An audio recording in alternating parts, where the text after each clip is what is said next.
Live where you want, invest where the numbers make sense, as they say. Welcome to the Jennifer J. Hammond Podcast. Jennifer is a licensed realtor, educator, speaker, and best-selling author. Jennifer's goal is to help you find your yay in every day. Hello, it's Jennifer J. And I'm so excited. I have Lane here today. Oh my gosh. Welcome to the show, Lane. Hey, aloha, everybody.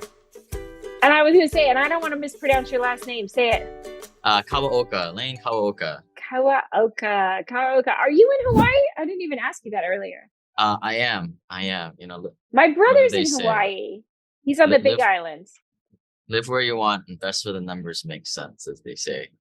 That's right. Which island are you on? Oahu.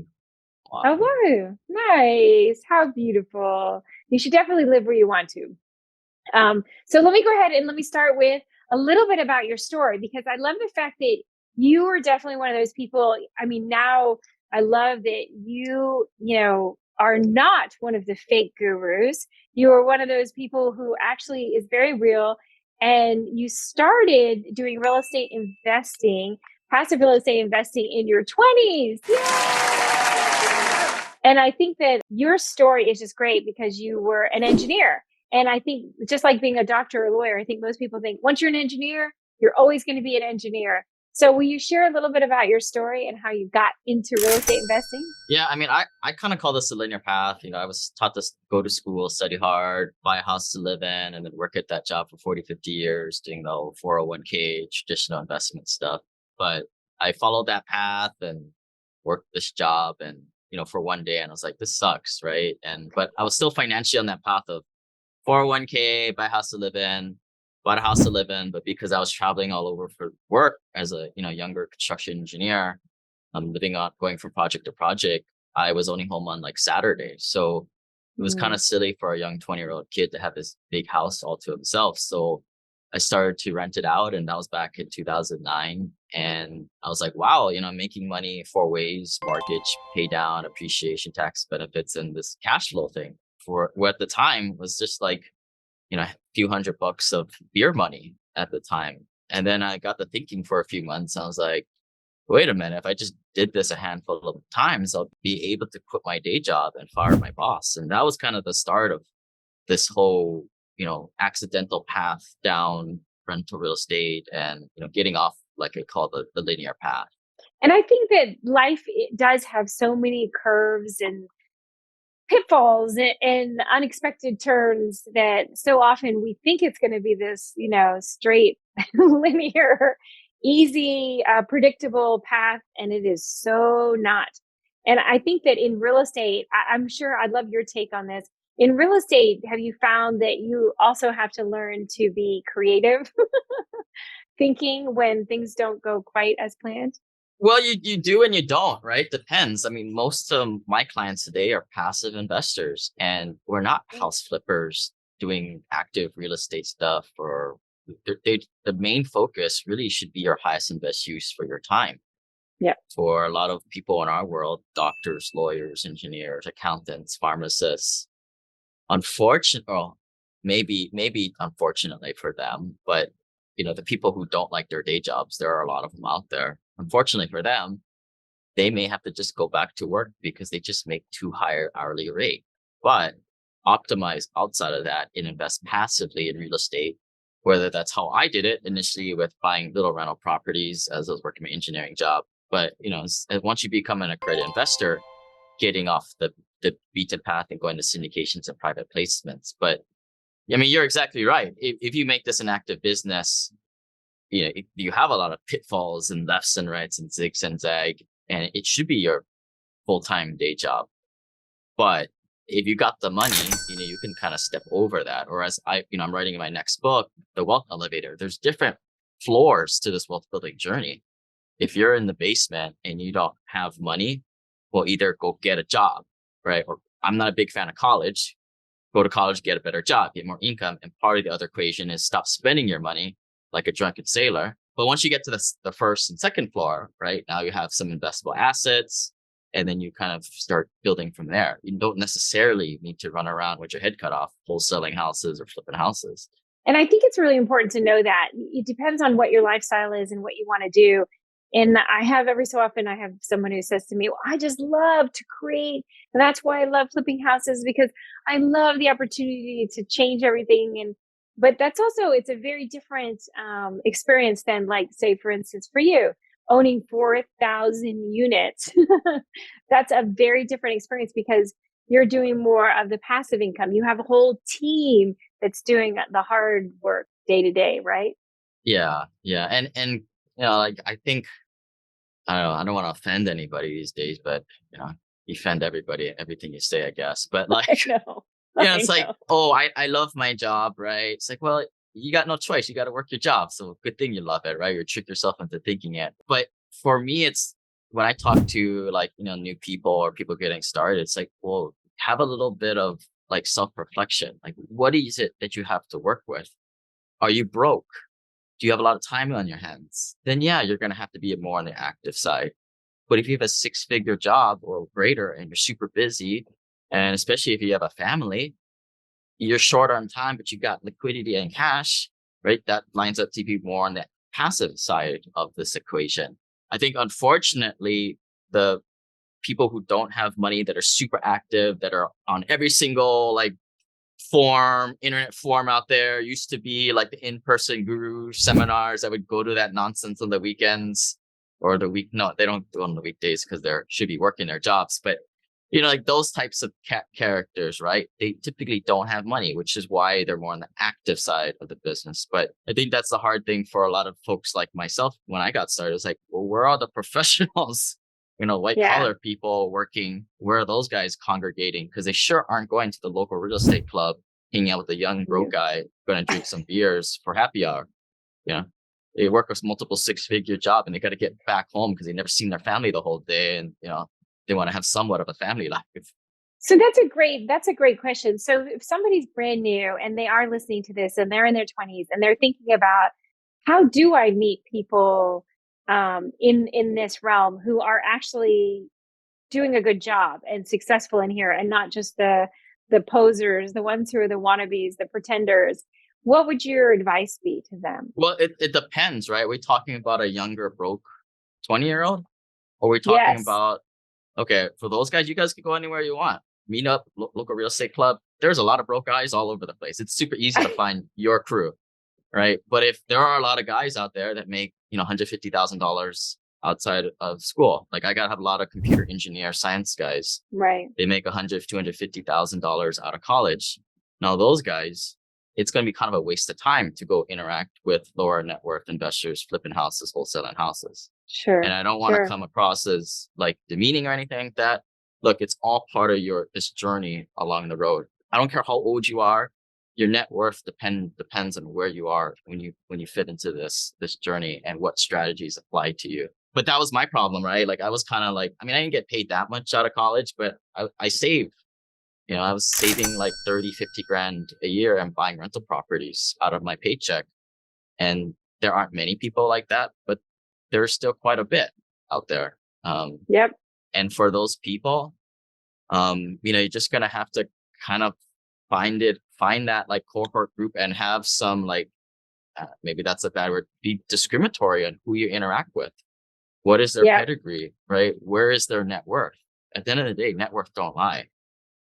Well, and I think it's always really important we talk about that a lot, in that so often you end up around people that are actually holding you back instead of helping you go forward. But let's get some chunks out so that we don't go away without it. So let's talk about the class. Should you invest in class A, B, or C assets? And I've heard a lot of different answers to this, but I'm curious on what your viewpoint is. Yeah. So there is a little bit of a sweet spot somewhere in the B class assets. Your A class assets, especially in like primary markets like California, New York, Miami, you're not going to have the rent to value ratios necessary to be able to cash flow. And we'll define rent to value ratio. Rent to value ratio is the simple ratio that you take the monthly rents divided by the purchase price.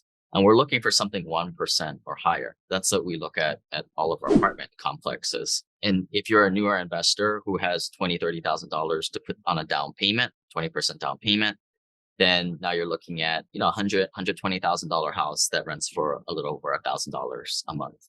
And, your A class, your more luxury areas, even in a secondary market like Houston or Tampa, for example, you're Hmm. not going to get those ratios. It's going to be much, much Right. less than that. You're On the other hand, the C end and the D class war zone properties, the numbers are going to look better. It's going to look enticing, but don't be nearsighted with that. Any experienced investor will tell you that it's too much pain. I mean, on Yeah. some of our like class C apartments that we used to own, like we had delinquency kind of averaging, where 20% of people just didn't pay. Yep. That's just part of the game.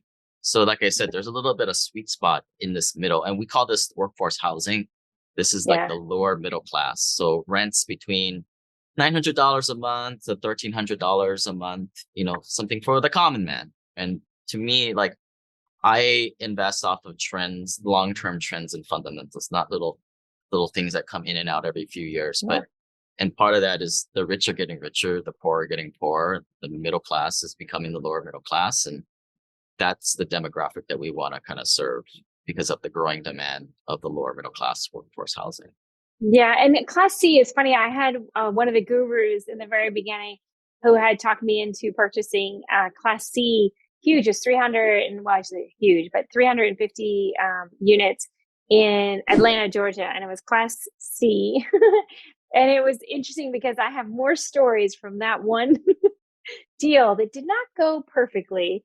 But when we sold it, thank goodness, after not too many years. But boy, we learned a lot of really, really interesting lessons from Yeah. Atlanta Class C asset. Well, I'll tell you the Um, other side of that guru story, right? The reason why they tell people to do that is because like all these bozos going and signing up for their $30,000, $50,000 program don't have the money, nor can they raise the capital, and don't have the net worth and liquidity to qualify for a bigger, more expensive asset. So they got to start with the Class C crap, part of my language. But that's what we did, right? When we first started, we bought 40, 50 unit Class C apartments.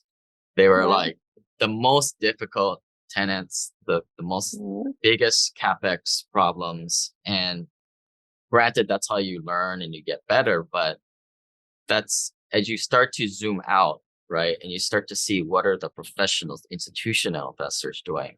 You start to realize that there's definitely a pecking order between the amateur investor, just went to a weekend boot camp or been investing for a few years, thinks they're hot stuff because they've read every single or listened to every single podcast out there on the topic. And they're just getting the scraps, right? Where there's, today we kind of focus more on Class B and even getting away from that because we're still dealing with tenants, tenant, and we're kind of gravitating more towards development, dealing with nicer tenant profiles. Still workforce housing, right? Still in that fundamental that we just discussed earlier. But, it's that, as people get more and more experience, they kind of swim upstream kind of a concept. Absolutely. And I wanted to talk just a little bit because one thing, it's always amazing to me how many people have never learned how to use their retirement funds. So would you talk about strategically taking out 401k and retirement funds to be able to use in real estate investing?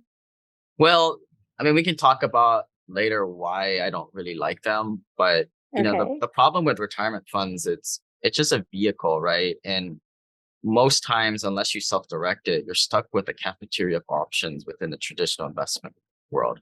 Yes. So the analogy I use is like when I used to be in high school, we would have this cafeteria and with all a bunch of like crappy options that the school signed some kind of sponsorship contract. And because we're all prisoners to go eating at that expensive and junk food.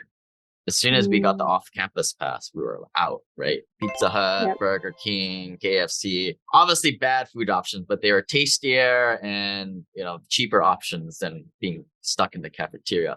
But that's synonymous with, self-directing your retirement funds. So now you can go invest in real estate or whatever you would pretty much like. But still, I mean, I don't know if you want to kind of go into like, I don't really like using even self-directed IRAs or solo 401ks or Roths personally, but it depends on where you are in what I call like the wealth elevator, right? If you're under a few $1 million net worth, you need to be investing cash to get all the tax benefits today. But if you've passed a certain point where you've already got $10 to $25,000 of passive income coming from your investments, then sure, you're not going to touch this money. So you might as well put it into a more legacy Mhm. bucket, like any QRP. But I it's a think big topic. yeah. Yeah. Big I know I was topic. going to say Yeah. it's hard to, and I was like, we're almost out of time, so we can't really go too deep on it. But it's one of those ones where I think it's always important to kind of bring it up and to talk about it because there are aspects of it. And that's one thing I know you're not a tax guru, but you mentioned the tax benefits. I think when you're looking at and you're analyzing when you thinking about purchasing a property, what are the things that are most important to you? When you're a buy, hold, and pray investor, there are things you look at, but we are more value add investors. So we're looking at more the ability to value add the property. Like, what is it, physical construction that we can do that's low Hmm. hanging fruit? So for us, that's like new flooring, new appliances, new paint job. And then what Right. are other more like soft improvements you can be making, such as changing out the management team, putting in paid parking, or trash valet, like things to bump other income. At the end of the day, when you increase in that operating income in commercial assets, you vastly increase the value of the property. True wealth comes to those people who create value. And I Mhm. think that's what separates more sophisticated investors from, investors who just do the buy, hope, and pray model. But still, like we are obviously looking for that delta, that ability to value add. But we typically look for assets that can cash flow on its own through the value add process. If not, it's just no different than a house flip where if the economy crashes, you're screwed, right? You can't sell Yeah. the thing. You're not Right. cash flowing. Whereas, with a big apartment, maybe you're taking down 5, 10 units or 5 to 10% of the units every month. You're still relatively cash flowing with the other 90 something percent of the units online. Um, Yeah. but different strategies, right, for different parts of people's alternative investment portfolio too. Like, some people prefer to segregate it where they might have 10, 20% of their assets in developments. They don't need the cash flow. They don't care about the cash flow. They just want the maximum amount of equity growth and in a shorter time horizon too. So quicker velocity capital. Or some investors like this multifamily value add space where supposedly you have cash flow along the way. Well, I know you have your own podcast where you have pretty much you've kind of shared as you've gone along this journey. Will you talk a little bit about your podcast? Yeah, I started back in 2016. At that time, I was buying little dinky turnkey rental properties. And obviously, as I became more of an accredited investor, started to learn more about these tax strategies and syndication deals and infinite banking strategies. And also like more the mindset, like when you get past 3 million, 5 million, $10 million net worth, nobody talks about this type of stuff. Yeah. So it's been a bit of a follow my journey type of podcast. I would say, if you're an accredited investor, just skip past the first 100 episodes. I was broke before that point anyway, so it probably won't Mm. apply. But yeah, that's what we kind of talk about, right? More for people above $1 million net worth. First Yeah. world problems, as we say. That, as you say, and then you said that you never invest in Hawaii. Have you ever invested in the Hawaii before? No, I don't mean I even to this day I didn't buy a primary residence yet. I think it's a waste of money. In You know, Hawaii, yeah, the I mean prices are for pretty high. Yeah, I mean, but more importantly, the rent to value ratios are horrible, just like Yeah. California. I mean, it depends, right? Like most people are really bad at saving their money, spend more than they make, and they need a forced piggy bank. And that's where the advice comes from buying your primary Yeah. residence. But if Yeah. you're somebody who is ingrained in the real estate market or even listening to these podcasts, you're on the other side of that paradigm. Go out Yeah. and make a much higher return than just simply keeping your money in your house and having it ride the pace of inflation. Right. Exactly. Well, I thank you so much for being with us. As you know, I would love for people to know more about where they can find your podcast, social media, anything you'd like to share. Yeah, if they are interested in this kind of topics, check out my podcast, Simple Passive Cash Flow. And then I'm writing my third book, The Wealth Elevator. That's going to be coming out here in the next few months. Just got through the Good. third draft. So kind of talks about like these layers, right? The basement, the first floor, second, third, fourth, and then the penthouse. And that kind of parlays from like $1 million to $5 million up to $10 million net worth. What are the strategies specifically for those kind of places on the journey, right? Yep. Places on a journey. Well done on all of your accomplishments. And as you know, I'm known for my yay. So I'm going to ask you to lift your voice and say yay with me as we go off the air. Okay? Okay, here we go. 3, 2, 1. Yay! Hi, I'm Jack Canfield. You may know me as the co-author of the Chicken Soup for the Soul series. And if you want more help in getting from where you are to where you want to be, I want to encourage you to listen to the Jennifer Hammond Show